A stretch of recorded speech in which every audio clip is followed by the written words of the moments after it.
ओम नमो भगवते वासुदेवाय।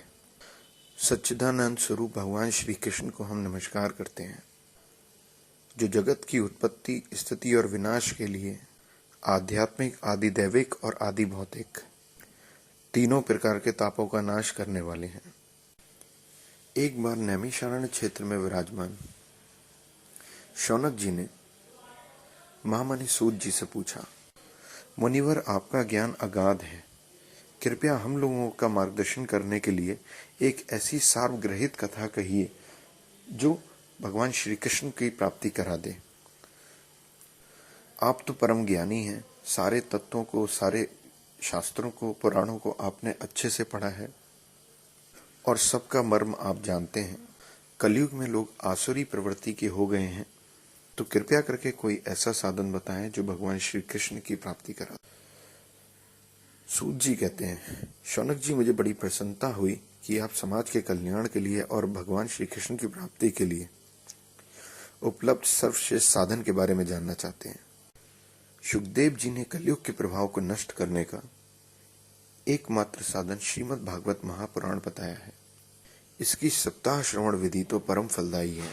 पूर्व काल में सनकादि ऋषियों ने नारद जी को श्रीमद् भागवत महापुराण के प्रभाव के बारे में बताया था। शौनक जी ने पूछा, सांसारिक बंधनों से मुक्त नारद जी की सनकादि आदि ऋषियों से मुलाकात कहाँ पे हुई थी? सूत जी कहते हैं, एक दिन विशालपुरी में सनकादि आदि चारों ऋषि सत्संग के लिए आए थे। वहां उनकी भेंट नारद जी से हुई, जो बहुत दुखी से प्रतीत हो रहे थे। जब सनकादि ऋषि ने उनके दुख का कारण पूछा तो नारद जी बोले, अधर्म के सहायक कलयुग ने पूरी पृथ्वी पर अपना अधिकार जमा लिया है। अब यहाँ सत्य, तप, दया, दान जैसी कोई चीज नहीं रह गई। जीव केवल अपना पेट पालने में व्यस्त हैं। वे असत्यभाषी, आलसी, मंद बुद्धि हो गए हैं। संत महात्मा देखने में तो विरक्त से लगते हैं, लेकिन वे स्त्री, धन, संपत्ति सभी का परिग्रह करते हैं। लोग बाजारों में अन्न बेच के जीवन निर्वाह कर रहे हैं।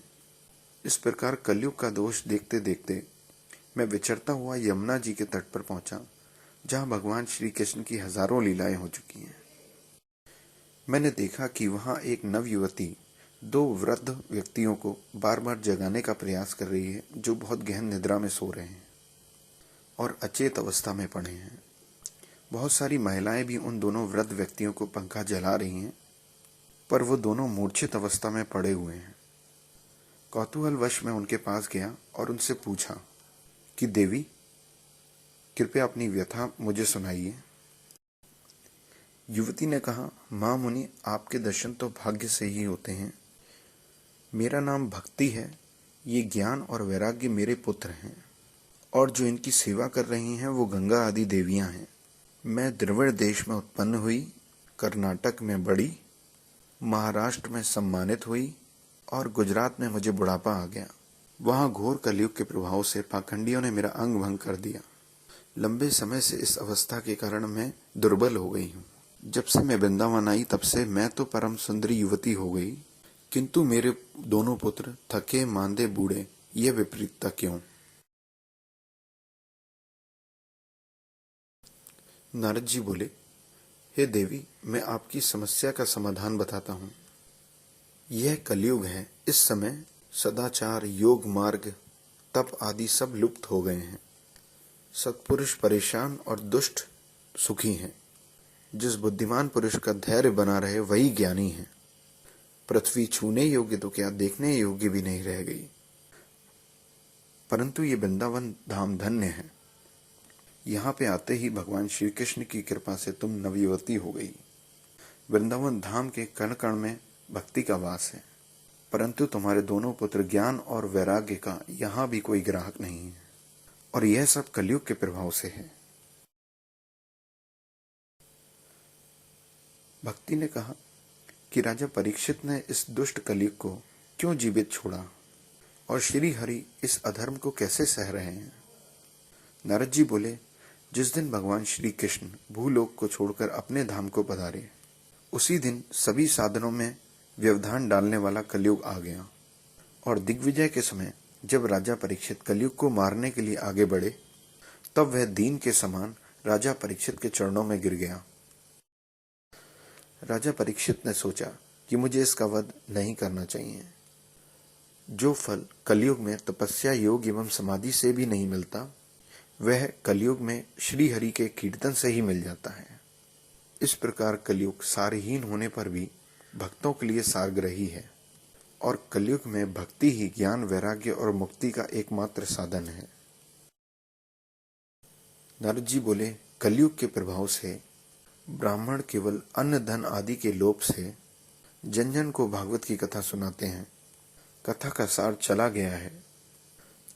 तीर्थों पर असत्य घोर कर्म करने वाले नारकी पुरुषों का, नारकी लोगों का अधिकार हो गया है, इसलिए तीर्थों का प्रभाव भी समाप्त हो गया है।